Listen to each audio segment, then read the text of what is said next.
मणिपुर को बीजेपी की विचारधारा ने जला रखा है। इसीलिए हम गए, सबसे मिले, भाईचारे की बात की, मोहब्बत की बात की, और मणिपुर से अरुणाचल, अरुणाचल से नागालैंड, नागालैंड से अब हम असम में आए। असम में आपके चीफ मिनिस्टर सोचते हैं कि वो किसी को भी डरा सकते हैं। हम लोग आपके चीफ मिनिस्टर से डरते नहीं हैं। और भाइयों और बहनों, ये अभी बहुत जंप मार रहे हैं, ऊपर नीचे जंप मार रहे हैं, केस लगा रहे हैं। ये केस इसलिए लगा रहे हैं क्योंकि इनके दिल में डर है। ये डरे हुए हैं कि असम की जनता तूफान जैसे, आंधी जैसे उनके खिलाफ खड़ी हो रही है।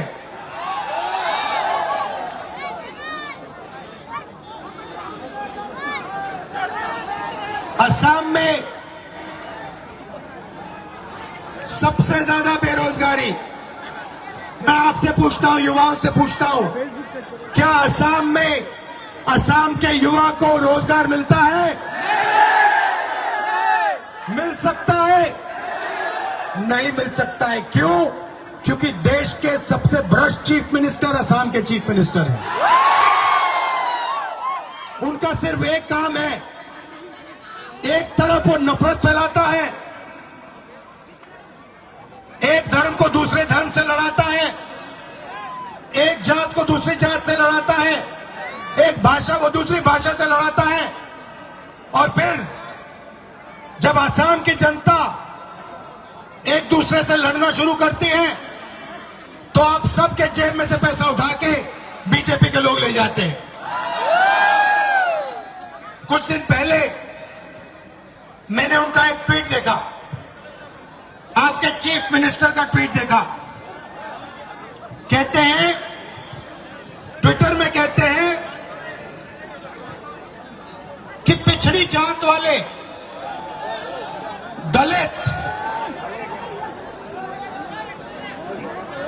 जनरल कास्ट वालों के काम करने के लिए पैदा हुए हैं। यह आपके चीफ मिनिस्टर ने ट्विटर पे बोला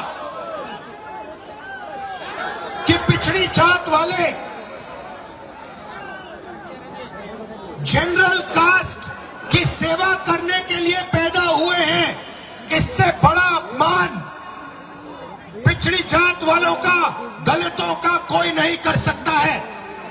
मैं आपसे पूछना चाहता हूं, असम के पिछड़ी जात वाले लोगों से, ओबीसी वर्ग से, दलित वर्ग से आप चुप क्यों हो? आपने एक शब्द क्यों नहीं कहा? आपके चीफ मिनिस्टर ने आपका अपमान किया है, आपको कहा है कि आप जनरल कास्ट की सेवा करने के लिए पैदा हुए हो। आप चुप क्यों हो? आपको चुप नहीं होना चाहिए। आपका अपमान किया जा रहा है, आपको चुप नहीं रहना चाहिए। आपको अपनी बात चीफ मिनिस्टर के सामने रखनी चाहिए। मैं रखता हूं। दलित वर्ग, ओबीसी वर्ग, आदिवासी वर्ग, माइनॉरिटी किसी से कम नहीं है।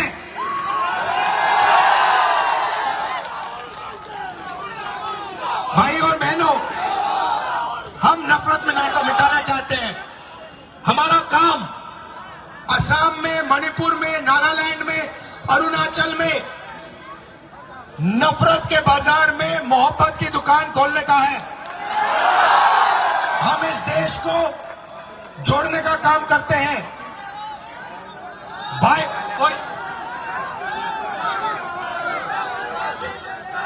चोट तो नहीं लगी?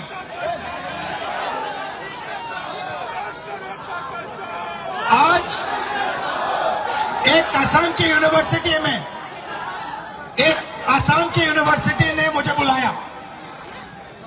वहां के मैनेजमेंट ने, वहां के स्टूडेंट्स ने मुझे बुलाया।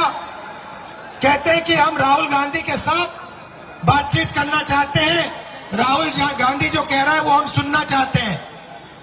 दिल्ली से फोन कॉल आता है असम के चीफ मिनिस्टर को, और फिर असम का चीफ मिनिस्टर फोन कॉल मारता है कॉलेज को, यूनिवर्सिटी को, कहता है अगर तुमने विद्यार्थियों को राहुल गांधी से बात करा दी तो तुम्हारा कॉलेज का जबरदस्त नुकसान होगा। धमका दिया, डर गए, उन्होंने प्रोग्राम कैंसिल कर दिया। उसके बाद हम यूनिवर्सिटी के बाहर से निकले, पूरी की पूरी यूनिवर्सिटी गेट के बाहर खड़ी थी, कहते भैया हमें यूनिवर्सिटी के अंदर सुनने नहीं दिया, हम यूनिवर्सिटी के बाहर आए हैं, आप अपना भाषण यूनिवर्सिटी के बाहर दो। असम के युवाओं को आपका चीफ मिनिस्टर और अमित शाह नहीं दबा सकता है। असम की अपनी हिस्ट्री है, अपनी भाषा है, अपनी संस्कृति है, इसको कोई नहीं मिटा सकता है। अगर लोग सोचें कि वो असम की भाषा को, असम के लोगों को डराकर धमकाकर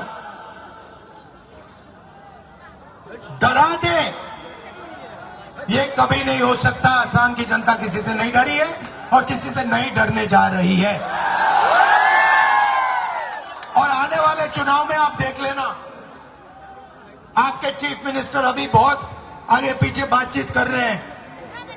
अगले वाले चुनाव में यहां पे कांग्रेस पार्टी का तूफान आने वाला है, और फिर उसके बाद देखेंगे मैसेज कौन मार रहा है, ट्विटर पे कौन क्या चला रहा है, केस कौन लगा रहा है।